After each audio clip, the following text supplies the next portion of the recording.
અત્યારે જે પ્રકારે કેટલીક શાળાઓમાં ઈમેલ મળ્યા છે બોમ્બથી ઉડાવી દેવાની, હું વાલીઓ આશ્વસ્ત રહે એટલા માટે રાજ્ય સરકાર વતી હું વાલીઓને સ્વસ્થ રહેવા માટે વિનંતી કરું છું. માનની હર્ષભાઈના માર્ગદર્શન નીચે આપણો પોલીસ વિભાગ એ સુપેરે સુરક્ષા માટે કામ કરી રહ્યો છે. જેવા મેલ મળ્યા તમામ સ્કૂલો 10 થી 15 સ્કૂલો છે, તાત્કાલિક બોમ્બ સ્ક્વોડ, સ્નીફર ડોગની ટીમો એ ચેકિંગ માટે મોકલી દેવાય છે. અત્યાર સુધી કંઈ વાંધાજનક મળ્યું નથી. મારે ડીજીપી સાથે વિકાસ સાહેબ સાથે વાત થઈ છે, માનની હર્ષભાઈ સૂચનાઓ આપી છે.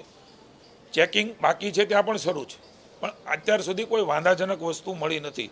સંબંધિત શાળાઓએ શિક્ષણ કાર્ય સ્વાભાવિક છે કે આ પ્રકારની ધમકીના કારણે જોખમ ન લઈ શકાય એટલે એ બંધ કરી છે. રાજ્ય સરકાર પણ એમાં મોનિટરિંગ કરી રહી છે.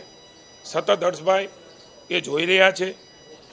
હજી સુધી કોઈ એવી વસ્તુ મળી નથી એટલે વાલીઓ આશ્વસ્ત રહે.